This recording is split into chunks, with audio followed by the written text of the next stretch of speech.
নমস্কার বন্ধুরা, কিচেন বাহারে আপনাদের সবাইকে স্বাগত। আজকের রেসিপি আলু পেঁপে দিয়ে দেশি চিকেন কারি। এর জন্য একটা কড়াই আমি 350 ml পরিমাণ সর্ষের তেল দিয়ে দিলাম। তেলটা হাই ফ্লেমে গরম করে নেওয়ার পর এবার আলুগুলো ভেজে নেব। এখানে 1.5 কেজি আলু একটু বড় বড় করে কেটে নিয়েছি।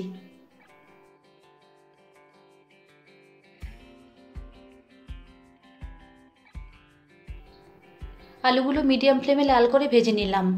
এবার আলুগুলো একটা পাত্রে তুলে নেব। আলু ভেজে তুলে নেওয়ার পর এই একই তেলে দিয়ে দিচ্ছি 4টে তেজপাতা আর 1.5 চামচ পরিমাণ গোটা জিরে। ফোড়নটা লাল করে ভেজে নেওয়ার পর কুচনো পেঁয়াজ দিয়ে দিচ্ছি 2 কেজি। এবার এই পেঁয়াজটা হালকা লাল করে ভেজে নেব।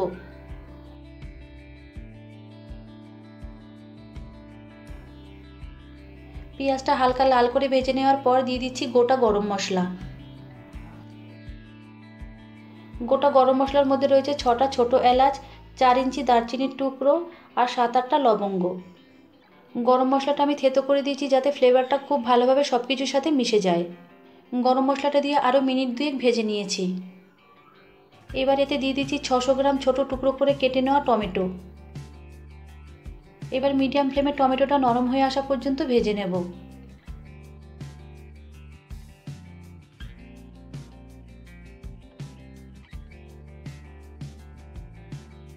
তিন 4 মিনিট ভেজে নেওয়া টমেটো খুব ভালোভাবে নরম হয়ে গেছে। এবার 6 টেবিল চামচ পরিমাণ দিচ্ছি ধনে জিরে বাটা। বাটিটা ধুয়ে অল্প পরিমাণে একটু জল দিয়ে দিলাম। 25 গ্রাম দিচ্ছি লঙ্কার গুঁড়ো। 25 গ্রামের থেকে একটু কম পরিমাণে দিচ্ছি হলুদ গুঁড়ো।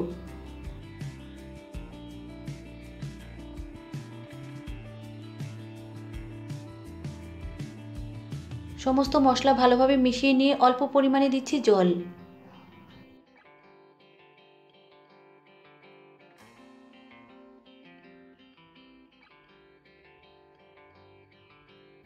জল দিয়ে কিছুক্ষণ কষিয়ে নেওয়ার পর এবার দিয়ে দিচ্ছি 5 টেবিল চামচ পরিমাণ আদা বাটা।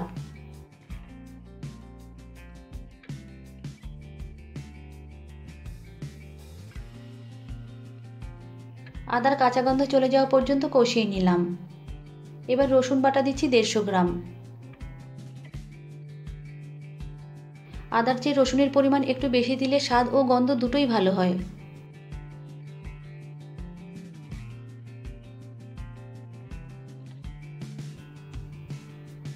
রসুন দিয়ে ভালোভাবে কষিয়ে নিলাম। এবার দিয়ে দিচ্ছি 4.5 কেজি পরিমাণ দেশি চিকেন।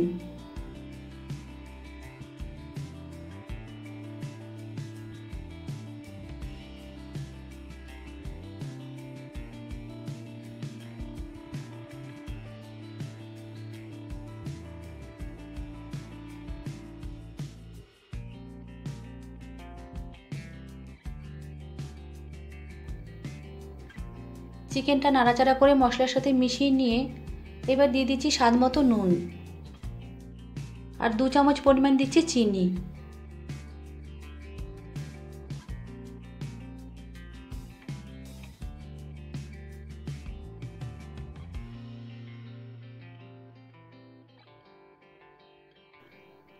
নুন আর চিনি দিয়ে চিকেনটা কিছুক্ষণ কষিয়ে নিলাম। এবার দিচ্ছি একটু বড় টুকরো করে কেটে নেওয়া 500 গ্রাম পেঁপে।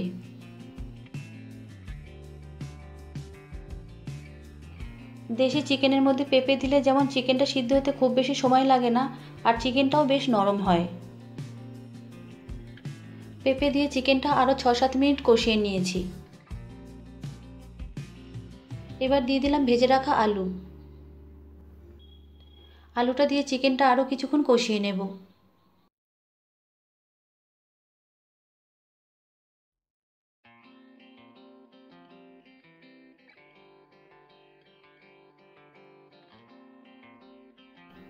আলু দিয়ে চিকেনটা আরও 7-8 মিনিট কষিয়ে নিয়েছি আর দেখুন চিকেন থেকে তেল সেপারেট হতে শুরু করেছে।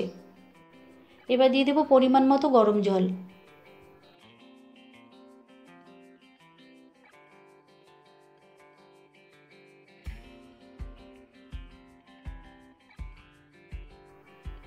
জল দিয়ে চিকেনের সাথে নেড়েচেড়ে মিশিয়ে নিলাম। এবার মিডিয়াম ফ্লেমে কিছুক্ষণ রান্না হতে দেব।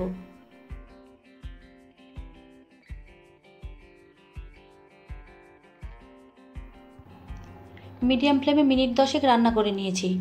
আলু, পেঁপে, চিকেন খুব ভালোভাবে সিদ্ধ হয়ে গেছে। এবার গরম মশলা দিয়ে মিশিয়ে নামিয়ে নিলেই দেশি চিকেন কারি তৈরি। পেঁপে আলু দিয়ে দেশি চিকেন কারি রেসিপি আপনাদের কাছে কেমন লাগলো কমেন্ট করে জানাবেন। ভালো লাগলে লাইক শেয়ার করবেন, আর নতুন বন্ধু হলে আমার চ্যানেলটিকে সাবস্ক্রাইব করবেন। তাহলে আজকের মতো এই পর্যন্ত। আবারও দেখা হবে নতুন কোনো রেসিপি নিয়ে। সকলে ভালো থাকবেন, সুস্থ থাকবেন। ধন্যবাদ।